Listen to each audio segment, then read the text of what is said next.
Heróico perdeu o acento, mas herói não. Ideia perdeu o acento, mas papéis não. Por quê? Porque a reforma eliminou o acento nos grupos EI e OI das palavras paroxítonas. Das oxítonas não, por isso anéis continua com acento, por isso herói continua com acento. Então é bom gravar algumas palavrinhas: assembleia, ideia, geleia, coreia, heróico, apoio, apoia, apoiam. Essas palavras perderam o acento. Fica o acento no EI, fica no OI das palavras oxítonas. É isso.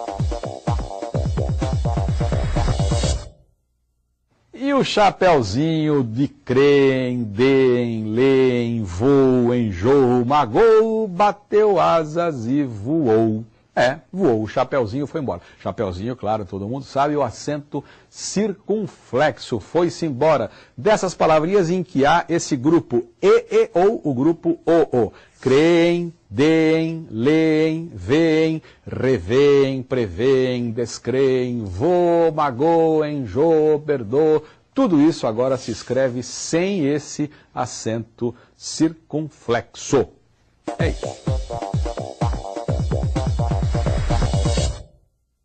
O trema morreu.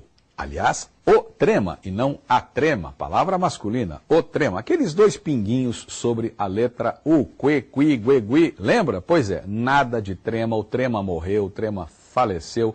Não se usa mais trema nas palavras portuguesas, o que não quer dizer que haverá, ou houve, ou tenha havido mudança na pronúncia. Nada de achar que de agora em diante a gente vai comer linguiça. Ninguém vai comer linguiça. Vamos continuar com a palavra linguiça, com a pronúncia linguiça. A pronúncia não muda, muda a maneira de grafar. O trema morre, mas fica em algumas palavras estrangeiras, mülleriano, relativo a Müller, por exemplo, com trema, forma estrangeira mantida como tal. É isso.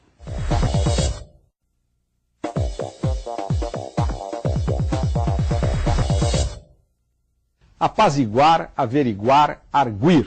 Como se conjugam esses verbos? Ela quer que eu averigue, ela quer que eu apazigue. Pois é, antes da reforma, argue, apazigue e averigue recebiam acento agudo no U. Esse acento morreu. E ele argui passa a se escrever, portanto, sem nada, assim como eu argui, pretérito perfeito, sem nada. O trema que havia em argui morreu, de modo que essa palavra que você vê aí no vídeo passa a ter dois valores. Pode ser ele argui, pode ser eu argui. É isso mesmo, morre o acento, morre o trema, isso fica do jeitinho que você viu aí.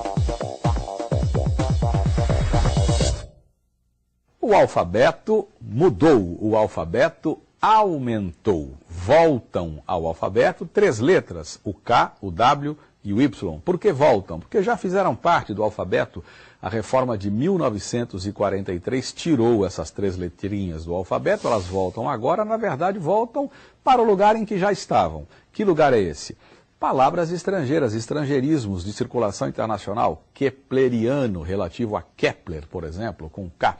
Estão essas letrinhas nos símbolos, quilo, KG, KG com K, mas nada de escrever a palavra quilo com K. Escreve-se com Q, continua se escrevendo com Q. É isso.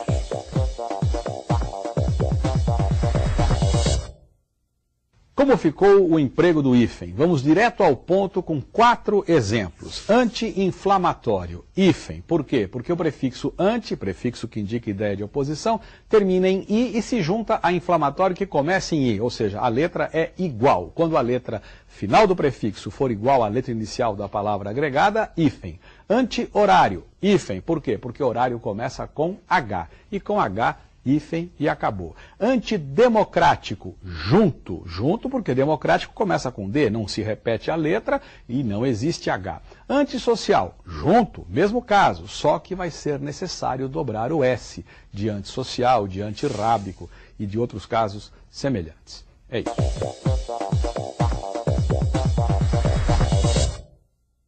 Não mudou nada nas formas dos verbos ter e vir. Eu digo aqui não mudou nada porque muita gente já anda fazendo o que não deve, já anda dizendo que mudou o que não mudou. Ele tem, eles têm, a diferença continua. Ele tem sem acento, eles têm com acento circunflexo. Ele vem, eles vêm, mesma coisa, ele vem sem acento, eles vêm com acento circunflexo. Eles vêm do verbo vir, nada a ver com eles vêm do verbo ver, e aí sim morreu o acento. Então, os verbos vir e ter e vir continuam exatamente como eram. Nada mudou. Acentos diferenciais. Lembra aquela listinha que você teve de memorizar? O caso de pelo, eu pelo, tu pelas, ele pela. O caso de pera, o caso de pelo, pelos. Pois é, os diferenciais foram alterados pela reforma. Quase todos foram eliminados. Por que quase todos? Porque ficou o diferencial de pôde, diferencial da forma verbal pôde, pôde, pode, o acento continua.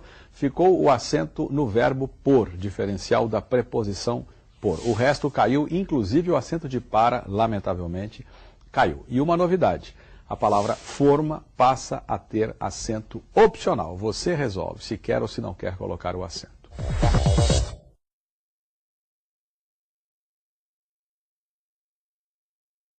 Para já, vou-lhe dar conta de um facto que se calhar ainda não reparou, mas está em vigor provisoriamente, em regime experimental, o acordo ortográfico celebrado entre Portugal, o Brasil e mais umas quantas nações falantes de português.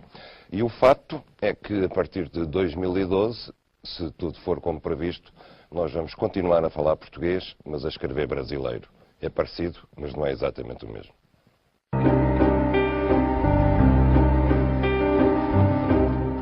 Boa noite, caro espectador. O facto de me estar a ouvir e não a ler evita não só uma primeira perplexidade, como a necessidade de uma explicação. É que, segundo o acordo ortográfico, se me dirigisse a si por escrito, estaria provavelmente neste momento a perguntar-se por que lhe chamava espectador.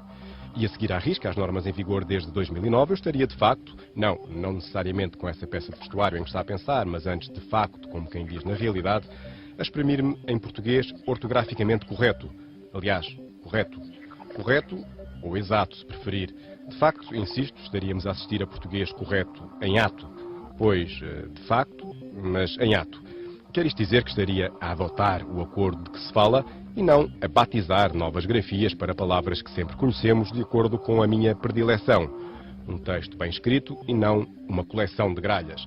Acarinhado por muitos, odiado por outros tantos, a aplicação do acordo está em período de transição até 2012 e, afetos à parte, é às novas normas que nos devemos adaptar. Por isso, vá-se habituando a chamar egípcio a um habitante do Egito ou a considerar noctívago todo aquele que fizer vida noturna. Apocalíptico? Talvez. E talvez ainda este ano letivo os seus filhos estejam a escrever de uma forma que lhe cause alguma decepção por não conseguir distinguir as palavras certas dos erros.